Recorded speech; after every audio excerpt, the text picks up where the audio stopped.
Hello everyone, Charcoal here, and welcome to another discussion video. I've mentioned in the past that shipping is the one thing Wings of Fire seems to consistently have a problem with. Between all 15 main series books, both Legends books, and all 4 winglets, that's a total of 27 protagonists. How many of them don't have a love interest or didn't have one at some point? 3.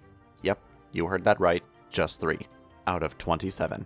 So I decided to take every ship that involves a Wings of Fire protagonist and rank them in order from worst to best. I'll be judging them not just based on how well the characters work together, but also the ship's significance in the series and if it was interesting to read about. And I understand fully that I'm jumping straight into the Scorpion Den with this video. This is a topic that gets a lot of people very riled up, so I want to emphasize again that this is all purely my personal opinion. It's perfectly fine if you disagree with anything I say here. All I ask is that you be civil about it. Now, without further ado, let's get started.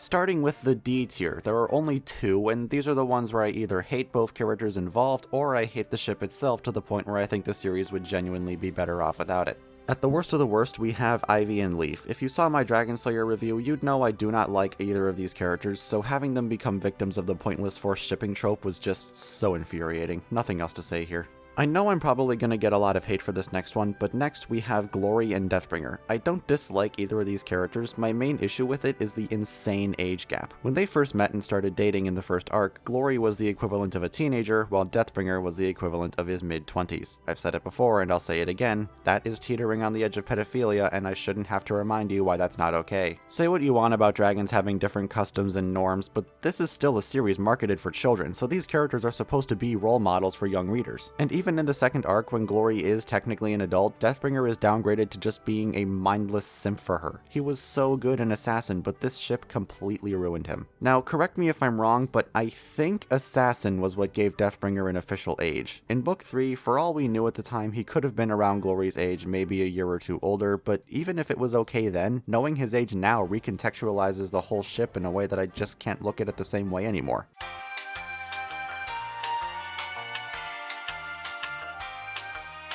Moving on to the C tier, these are the ones that I don't really care for. Bad, but not get rid of it immediately levels of terrible. Starting off, we have Luna and Swordtail. I've stated before that Swordtail is my least favorite character in the entire series, and if I'm being honest, I'm not a huge fan of Luna either, but her book isn't even out yet, so I can't say for sure. I just don't get what Luna sees in that bumbling idiot Swordtail, and they don't even appear together outside of one scene in book 11, so their relationship is hardly fleshed out at all. Hopefully that'll change in book 15, but I'm not optimistic. Next is Fierce Teeth and Strong Wings. I talked about this one in my winglets video, and I said it felt more like Fierce Teeth manipulating Strong Wings. I sorta still stand by that, but I do think Fierce Teeth's feelings are genuine. Still, something about this one just rubs me the wrong way.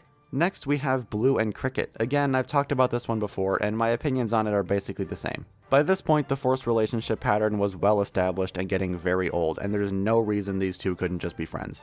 Last one of the C tier is Moon and Winter. Don't get me wrong, I like both of them. The problem is that Toei expected us to believe there was any chance Moon would choose Winter, the antisocial one who's nothing but an icehole to everyone he meets, including Moon on a few occasions, over Kibli, the charismatic jokester who openly cares about people. Is it really that much of a contest? Honestly, the whole love triangle plot would have been much better off if it ditched Winter and was just Moon and Kibli. I'd say Winter Watcher is super close to the border between bad and okay. Next.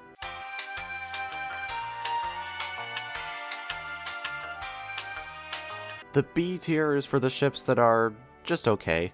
Going in order, again, worst to best, we have Tsunami and Riptide because I don't remember anything about it, and then Starflight and Fatespeaker, Six Claws and Kindle, and Snowflake and Snowfox because I don't have any strong opinions on them one way or the other. I'm gonna go ahead and shove Clearsight and Sunstreak in here too, because based on the rules I set for this video, it technically counts, but we hardly know anything about it, let alone enough for me to form a solid opinion. It's right in the middle. At the top of this tier, however, is one that I actually do have something to say about. Turtle and Kinkajou. I respect the fact that Toei showed some restraint and didn't make it official, at least not yet, and in the book 10 epilogue, Kinkajou shows a bit of maturity for once and tells Turtle she wants to take some time to decide for herself if she really loves Turtle back now that Anemone's spell is gone. I like that. Of course, the whole thing ended up being pointless, which drags it down quite a bit, but I'd be lying if I said I didn't find it cute. I wouldn't say it's good, but it's earned a spot at the very top of the okay list.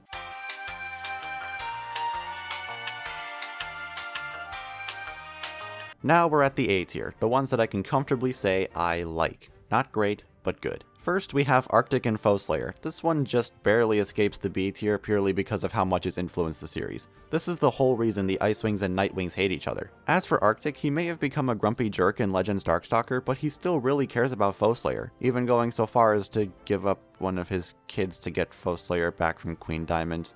Yeah, bad move, man. Foe Slayer is honestly really nice. It's Arctic who keeps this one from placing any higher. Next is Darkstalker and Clearsight. I've said this in my Darkstalker video, it's not a healthy relationship, I can't stress that enough, but it is an important and entertaining part of the story. This is the major player in Clearsight's arc, which was basically learning to make decisions for herself, culminating in her gaining the confidence to remove an abusive partner from her life. And of course, Clearsight continues to influence Darkstalker in the present day, even when she's long gone. Some may say Darkstalker needs to just let go, but keep in mind that for him, the last time he saw Clearsight was only a few weeks ago. He slept for those 2,000 years and suddenly woke up to find that almost everyone he ever knew had long since passed away. Can you really blame him? Again, he deserved every bit of grief he got, but I can sort of understand his feelings. And I'm not putting this here because I think these two should be together, because I don't. They really shouldn't. I'm putting it here because of its significance to the series and the compelling story Tui was able to tell with it. Now we have Clay and Peril. This one is honestly adorable. Peril's little freakouts whenever Clay does anything nice are so hilarious. Speaking of Clay, sure he needed a bit of a hint from Starflight, but he knows full well Peril is in love with him. He's not oblivious, he's intentionally keeping her at a distance for now so she can learn to be her own dragon. He doesn't want her relying on him, as stated in Book 8 when he told her, quote, "I'm not going to be a new Scarlet for you. You get to make your own choices now," end quote. Unlike so many others, it's not a get it over with in one book type deal. It's been developing throughout the entire series, and presumably still is. A slow burn, if you will. Sorry.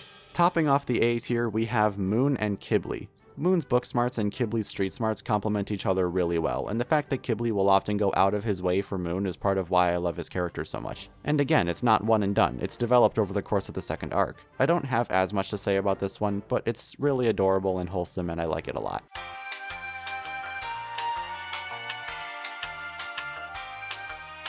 Time for the S tier, the best of the best, the ones that I feel are truly great. First we have Winter and Kibli.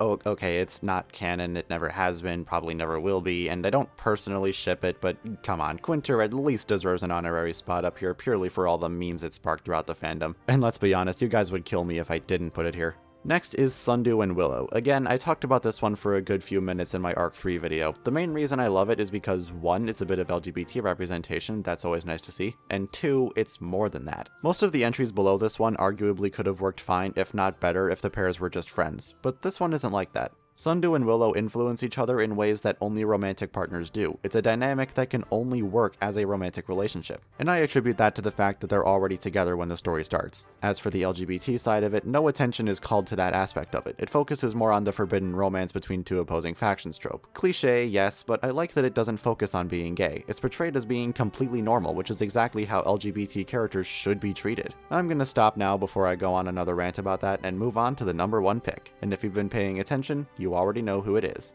In my opinion, the best ship in all of Wings of Fire is Fathom and Indigo. Once again, it's not over and done with in a week. It's established at the start of the story that these two are already very close. And it's made even more believable by the fact that the story takes place over the course of several years. When Darkstalker comes into play, each of their reactions to him make perfect sense. Fathom has been ostracized for a while now, and Darkstalker is the first person he's met in a long time who might be able to understand how he feels. He sees a potential friend in him. Meanwhile, Indigo, as a royal guard, needs to stay on high alert, and her last major Animus encounter very nearly got her killed, so it makes sense why she wouldn't trust him. Throughout the story, this difference puts them through a trial. Indigo's trust in Fathom comes into question. Both sides are right and wrong in their own ways. Indigo was right to be cautious, and her assumption about Darkstalker ended up being correct, but it was just that, an assumption. Up until that point, Darkstalker had been nothing but nice to them, and she should have trusted Fathom's judgment. On Fathom's side, he was justified in calling Indigo out for not having more faith in him, but he did end up being wrong about Darkstalker, and it was incredibly foolish of him to think this girl who was willing to die for him suddenly wouldn't trust him anymore, let alone leave him entirely. And all of this culminates in my favorite scene in the entire series, where they level the playing field, confess their love for each other, and for the most part, they get their happy ending. Beautiful. Absolutely beautiful. And that, my friends, is it. I just talked about 19 ships, and how many of them do I actually like? About 6 or 7. I think that speaks volumes to how much of an issue this is with the series. Relationships in Wings of Fire tend to be hit or miss, and let's be honest, most of them miss. However, when they hit hard. If they're done right, they have the potential to be something truly spectacular. It's just a shame there are so few.